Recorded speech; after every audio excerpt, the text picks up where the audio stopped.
નમસ્કાર, આપ જોઈ રહ્યા છો ન્યૂઝ 18 ગુજરાતી। આપની સાથે હું છું પ્રીતિ તિવારી। સમાચારની શરૂઆત કરીશું વડોદરાથી, જ્યાં વીએમસીની કચરા ગાડીમાં મજૂરોને બેસાડાયા। કચરા ગાડીમાં કચરો નહીં પરંતુ માણસોને ભરવામાં આવ્યા। જોખમી સવારીનો આ વિડીયો વાયરલ થઈ રહ્યો છે। ટ્રાફિકથી ધમધમતા રોડ પરનો આ વિડીયો છે, જ્યાં કાયદાનો ભંગ કરતી આ ગાડી પોલીસને દેખાય જ નહીં। વાયરલ વિડીયો ખિસકોલી સર્કલ પાસેનો હોવાની ચર્ચા છે।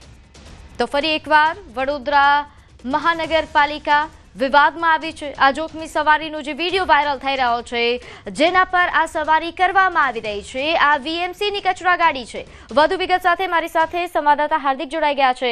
હાર્દિક, ફરી એકવાર વીએમસી વિવાદમાં, આ રીતે જોખમી સવારી, એ પણ વીએમસીની કચરા ગાડીમાં। બિલકુલ જો વીએમસીની વાત કરવામાં આવે તો જે કોન્ટ્રાક્ટરો છે તે અધિકારીઓના કંટ્રોલમાં ના આવે તેમ લાગી રહ્યું છે, કારણ કે કોન્ટ્રાક્ટરો જે છે તેઓ પોતાની મનમાની ચલાવી રહ્યા છે। આ જે કચરા કલેક્શન ગાડી છે એ વિવાદનું પર્યાય છે, કારણ કે હમણાં થોડા સમય અગાઉ કચરા ગાડીના જે ડ્રાઈવર છે તેના દ્વારા અકસ્માત સર્જવામાં આવ્યો હતો।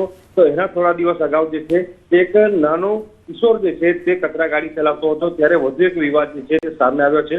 ખિસકોલી સર્કલ પાસેથી આ ગાડી જે છે તે પસાર થઈ રહી હતી। આ ગાડી લોકો માટે આકર્ષણનું કેન્દ્ર બની હતી અને નવાઈની વાત પણ હતી, કારણ કે જે ગાડીમાં કચરો ભરવામાં આવે છે એ ગાડીમાં ખૂબ જ મોટી સંખ્યામાં જે મજૂરો છે એટલે કે મુસાફરો છે તે ભરવામાં આવ્યા હતા। જાગૃત નાગરિકે આ વિડીયો બનાવ્યો અને વિડીયો જે છે તે વાયરલ કર્યો છે। અહીંયા સૌથી મોટો સવાલ એ ઉભો થાય કે જો આ ગાડીને અકસ્માત કરે અને લોકો ઇજાગ્રસ્ત થાય અથવા તો જાનહાનિ થાય તો શું તેના માટે વડોદરા મહાનગરપાલિકા કે કોન્ટ્રાક્ટર જવાબદારી લેશે ખરા? ત્યારે હવે આ વિડીયો વાયરલ થયા બાદ ટ્રાફિક પોલીસ જે છે કે જે સામાન્ય નાગરિકોને દંડ ફટકારે છે, ત્યાં કોન્ટ્રાક્ટર સામે અને જે આ ગાડીનો ચાલક છે તેની સામે કયા પ્રકારની કાર્યવાહી કરે છે તે જોવું રહ્યું। બિલકુલ, અને હાર્દિક, અહીં મહત્વનો સવાલ એ પણ છે કે આ રીતે જે જોખમી સવારી અને એ પણ ટ્રાફિકથી ધમધમતા રોડ પર કરવામાં આવી રહી છે, તો ટ્રાફિક પોલીસે કોઈ કાર્યવાહી કેમ ન કરી? બિલકુલ, અહીંયા સૌથી મોટો સવાલ એ જ ઉભો થાય કે જો ટ્રાફિક પોલીસ છે તે સામાન્ય નાગરિકોને દંડ ફટકારતી હોય, વાહનો ડિટેન કરી લેતી હોય, તો પછી ટ્રાફિક પોલીસે આ જે વાહન ચાલક છે તેની સામે કાર્યવાહી કેમ ન કરી? કારણ કે જ્યાંથી આ વાહન પસાર થઈ રહ્યું છે ત્યાં નજીકમાં જ ટ્રાફિકનો પોઈન્ટ આવેલો છે, પરંતુ વડોદરા મહાનગરપાલિકાની ગાડી હોવાના કારણે ટ્રાફિક પોલીસે આ ખરા કામ કર્યા છે અને આ બંને એટલે કે કોન્ટ્રાક્ટર એટલે કોર્પોરેશનના જે કર્મચારીઓ છે અને સામાન્ય નાગરિકો છે, આ બંને માટે જાણે કાયદા જુદા જુદા હોય ત્યાં પ્રકારનું વર્તન જે છે તે ટ્રાફિક પોલીસ દ્વારા કરવામાં આવી રહ્યું છે। બિલકુલ હાર્દિક, આપ જોડાયેલા રહેજો। તો હાલ જે રીતે સંવાદદાતાએ જણાવ્યું કે કચરાની ગાડીમાં કચરો નહીં પરંતુ માણસોને ભરવામાં આવ્યા। ચોંકાવનારી બાબત એ છે કે ટ્રાફિકથી ધમધમતા રોડ પર આ રીતે આ જોખમી સવારી થાય છે અને ટ્રાફિક પોલીસ કંઈ કરતી જ નથી। તો બીજી તરફ ટ્રાફિક પોલીસ અને પબ્લિક વચ્ચે જાહેરમાં તમાશો થયો। ટ્રાફિક પોલીસે રોકીને ડોક્યુમેન્ટ્સ માંગતા વિવાદ થયો। વાહન ચાલક સાથે દંડ ન ભરવા મુદ્દે જાહેર માર્ગ પર ચકમક થઈ। લોકોએ ટ્રાફિક પોલીસ જવાન સાથે તૂતુ મેમે કરી। અકોટા દાંડિયા બજાર 4 રસ્તા પાસેનો આ તમાશો છે, જ્યાં પોલીસે ગાડીની ચાવી કાઢી લીધાનો પણ યુવતીનો આક્ષેપ છે। ટ્રાફિક પોલીસ કર્મીએ નશો કર્યા હોવાનો પણ આરોપ લાગી રહ્યો છે।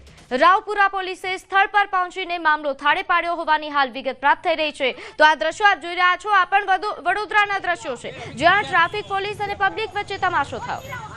પટેલ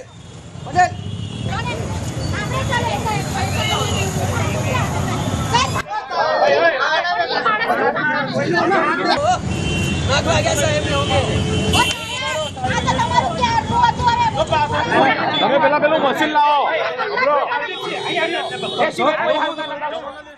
તો વધુ વિગત સાથે મારી સાથે સંવાદદાતા હાર્દિક જોડાઈ ગયા છે। હાર્દિક, આપણે જોયું હમણાં ટ્રાફિક પોલીસ જે વીએમસીની ગાડીને રોકતી પણ નહોતી, એ ટ્રાફિક પોલીસ જાહેર જનતા સાથે આ રીતે રકઝક કરી રહી છે, આવી બેવડી નીતિ? બિલકુલ, જો આ બંને આપણે જુદા જુદા દ્રશ્યો જે છે તે દર્શકોને બતાવ્યા અને આ દ્રશ્યો જે છે તે વડોદરા શહેર ટ્રાફિક પોલીસની બેવડી નીતિ છે તે છતી કરે છે। એક તરફ વીએમસી નો કોન્ટ્રાક્ટર કાયદાનો ભંગ કરે છે, જાહેરમાં કાયદાનું ઉલ્લંઘન કરે છે, તેની સામે ટ્રાફિક પોલીસ લાચાર છે। તો પછી બીજા વિસ્તારની વાત કરવામાં આવે તો બીજા વિસ્તારમાં એક 2 વ્હીલર ચાલક મહિલા જે છે તેની સાથે ગેરવર્તણૂક કરવામાં આવે છે અને ટ્રાફિક પોલીસ જે છે તે તેને રોકે છે અને તેની પાસેથી ડોક્યુમેન્ટ માંગે છે।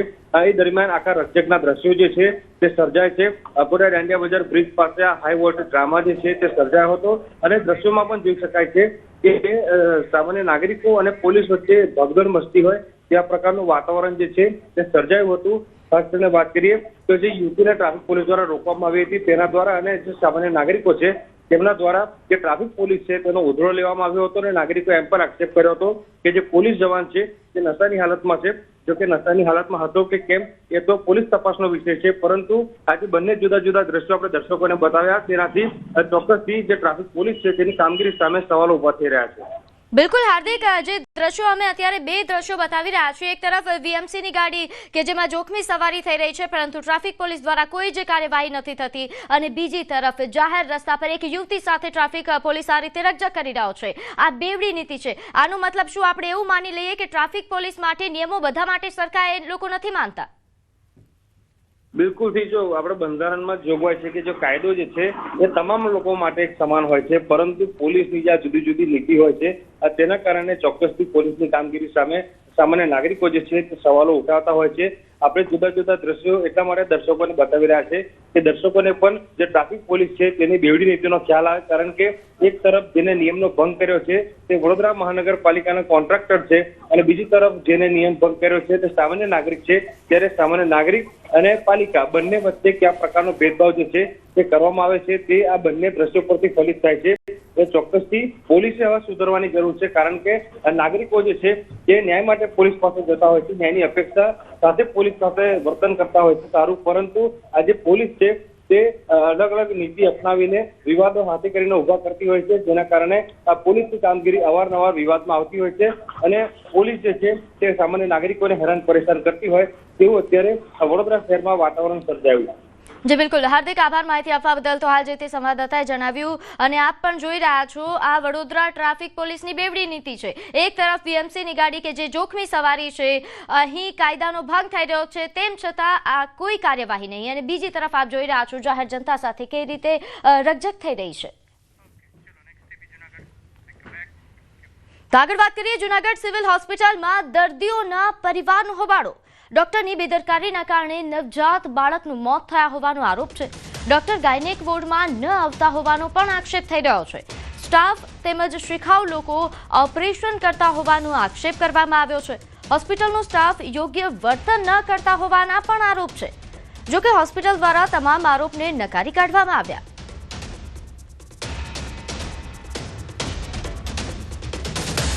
તો જૂનાગઢના સિવિલના આપ દ્રશ્યો જોઈ રહ્યા છો કે જ્યાં ડોક્ટર ગાયનેક વોર્ડમાં ન આવતા હોવાનો આરોપ છે. અહીં એક નવજાત બાળકનું મૃત્યુ થયું છે અને આરોપ ખૂબ જ ગંભીર લાગી રહ્યા છે પરિવારજનો તરફથી. જો કે હોસ્પિટલ આ તમામ આરોપોને નકારી રહી છે.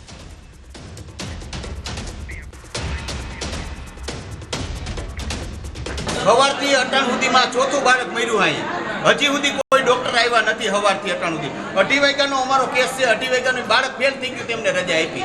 આ એની ફાઇલ મારા હાથમાં જ છે. તેમનું બાળક પેટની અંદર જ મળ કરી ગયેલું હતું, એટલે બાળકને બચાવવા માટે અમે તેમનું તાત્કાલિક સિઝેરિયન લઈ બાળકને જીવતું બહાર કાઢી લીધું હતું.